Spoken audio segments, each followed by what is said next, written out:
രണ്ട് വിഭാഗമുണ്ട് എന്റെ സമൂഹത്തിൽ. ഞാൻ അവരെ കണ്ടിട്ടേ ഇല്ല. രണ്ടുപേരും നരകത്തിലാണ്. ഞാൻ കാണാത്ത രണ്ട് വിഭാഗമുണ്ടെന്ന് റസൂലുള്ളാഹി സ്വല്ലല്ലാഹു അലൈഹി വസല്ലം. ഖൗമുൻ മഅഹും സിയാതുൻ കഅദ്നാബിൽ ബഖർ.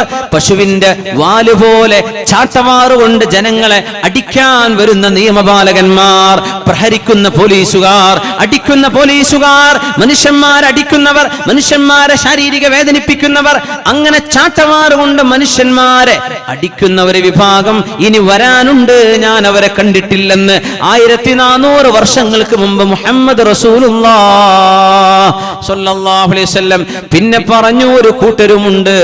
വനിസാഉൻ കാസിയാതുൻ ആരിയാതുൻ മായിലാതുൻ മുമീലാത്ത്.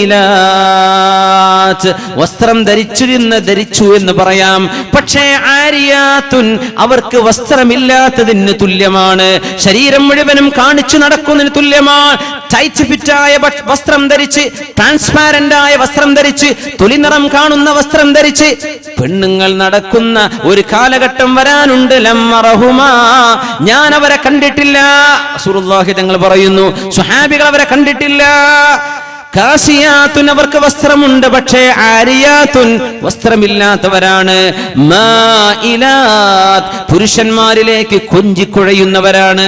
മുമീലാത്തുൻ പുരുഷന്മാർ തങ്ങളിൽ ആകർഷിക്കപ്പെടണം എന്ന് ആഗ്രഹിക്കുന്ന നടക്കുന്ന നടത്തവും പെരുമാറ്റവുമുള്ളവർ.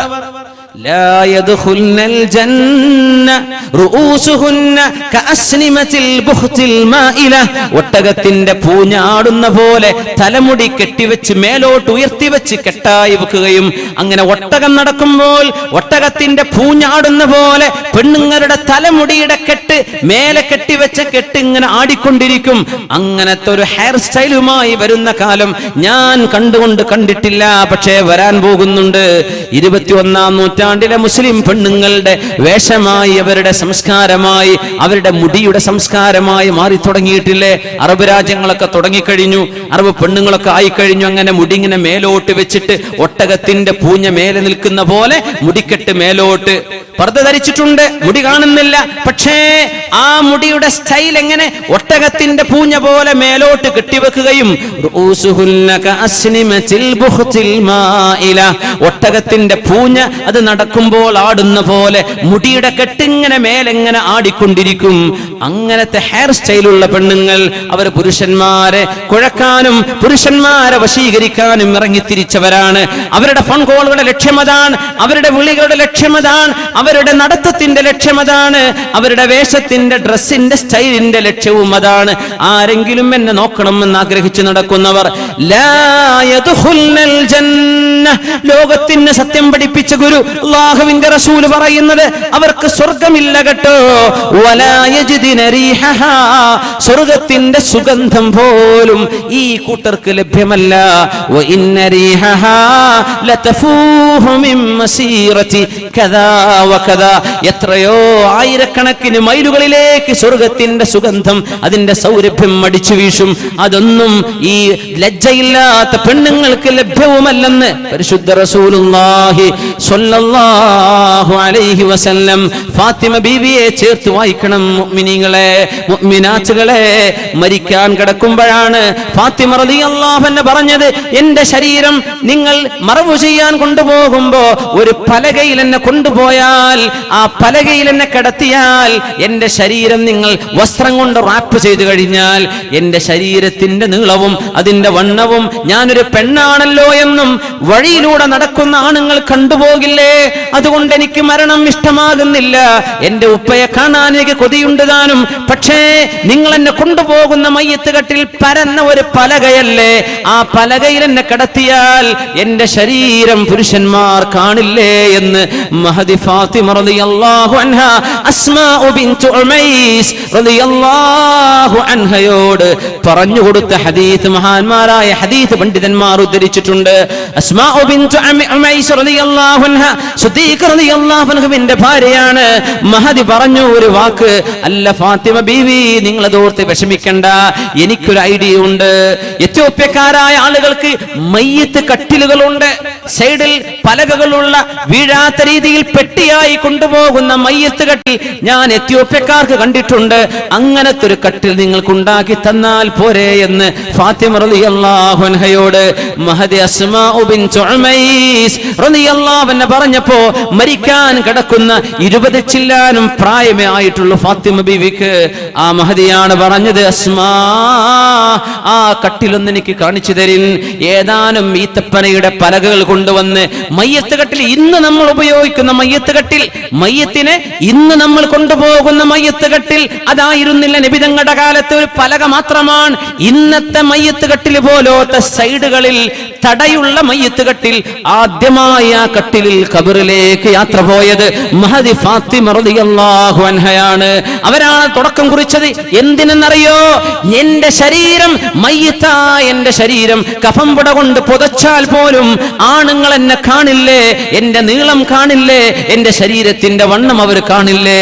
ഇത് മോശമാണ്, അതെനിക്ക് ഇഷ്ടമല്ല എന്ന് പറഞ്ഞപ്പോ ആ മയ്യത്ത് കട്ടിലിന്റെ രൂപം കാണിച്ചു കൊടുത്തപ്പോഴാണ് അൽആന ത്വാബ ഖൽബി, എനിക്കിപ്പോൾ സന്തോഷമായി എന്ന് ഫാത്തിമ റളിയല്ലാഹു അൻഹ. ഇബ്നു അബ്ബാസ് റളിയല്ലാഹു അൻഹു ഈ ഹദീസിനെ ഉദ്ധരിച്ചുകൊണ്ട് പറഞ്ഞു, വലം തുറ, അവരെ കാണപ്പെട്ടിട്ടില്ല, ളാഹികതൻ ബഅദ വഫാതി അബീഹാ സ്വല്ലല്ലാഹു അലൈഹി വസല്ലം, ഉപ്പ അല്ലാഹുവിന്റെ റസൂൽ 6 മാസങ്ങൾക്ക് മുമ്പ് മരിച്ചതിൽ പിന്നെ ഒരിക്കൽ പോലും പുഞ്ചിരിക്കാത്ത ഫാത്തിമ ബീവി മയ്യത്ത് കട്ടിലിലാണ് നിങ്ങളെ കൊണ്ടുപോകുന്നത്, വെറും ഒരു പലകയിൽ കിടത്തിയിട്ടല്ല എന്ന് പറഞ്ഞപ്പോൾ അവർ പുഞ്ചിരിച്ചു എന്ന് റഈസുൽ മുഫസ്സിരീൻ ഇബ്നു അബ്ബാസ് റളിയല്ലാഹു അൻഹുമാ. ഇന്ന സഅയകും ലശത്താ, എന്തൊരു വ്യത്യാസം. ഇവിടെ ഫാത്തിമ ബീവി, ഇവിടെ നമ്മുടെ പെങ്ങള്, ഇവിടെ ഫാത്തിമ ബീവി, ഇവിടെ നമ്മുടെ ഉമ്മമാർ, ഇവിടെ ഫാത്തിമ ബീവി, ഇവിടെ നമ്മുടെ യുവജനങ്ങൾ, ഇവിടെ നമ്മുടെ ആൺകുട്ടികളും പെൺകുട്ടികളും.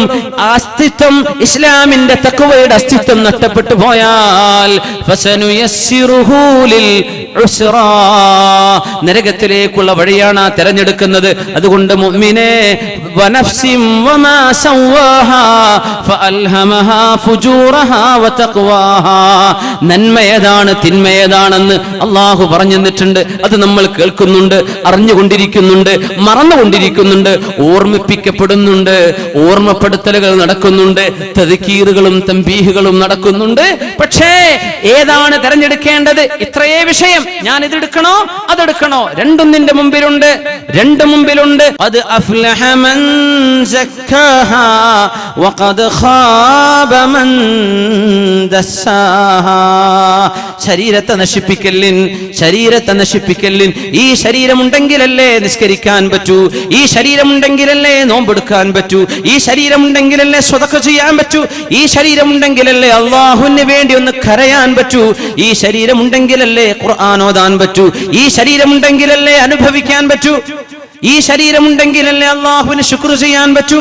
ഖദ് അഫ്ലഹ മൻ സക്കാഹാ.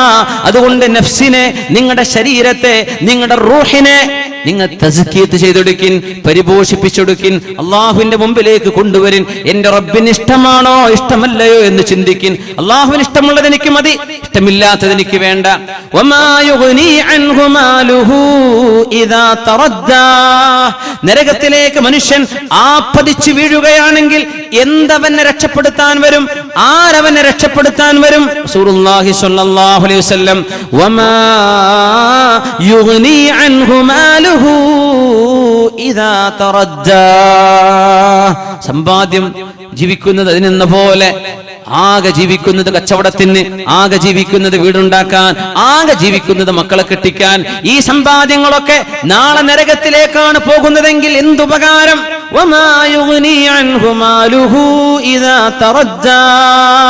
സ്വർണത്തിന്റെ ഒരു മോതിരം സ്വഹാബിന്റെ കയ്യിൽ കണ്ടപ്പോഴാണ് ആ മോതിരം വലിച്ചൂര്. സ്വർണം പുരുഷന് പാടില്ലെന്ന് റസൂലുള്ളാഹി സ്വല്ലല്ലാഹു അലൈഹി വസല്ലം പറഞ്ഞിട്ട് ആ നരകത്തിന്റെ തീക്കനൽ നീ കയ്യിൽ വെക്കുകയാണോ, നരകത്തിന്റെ തീക്കനൽ ആഭരണമായി അണിയുകയാണോ എന്ന് പുരുഷനോട്, സ്വർണം ധരിച്ച പുരുഷനോട് റസൂലുള്ളാഹി സ്വല്ലല്ലാഹു അലൈഹി വസല്ലം വലിച്ചൂരി എറിഞ്ഞു.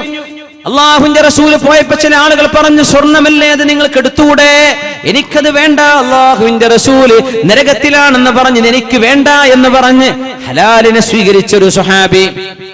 പക്ഷേ നമുക്കോ പൈസ കിട്ടുന്ന വിഷയങ്ങളാണോ എവിടെന്നോ എങ്ങനെയോ ആകട്ടെ മത്സരിക്കണം, മറ്റുള്ളവനെ തോൽപ്പിക്കണം. അയൽപക്കക്കാരനെക്കാളും വലുതെനിക്ക്, എന്റെ സുഹൃത്തിനേക്കാളും ഷോപ്പുകൾ എനിക്ക്, അവനെക്കാളും വരുമാനം എനിക്ക്, അവനെക്കാളും സമ്പാദ്യം എനിക്ക്, എനിക്ക് അവളെക്കാളും ആഭരണങ്ങൾ.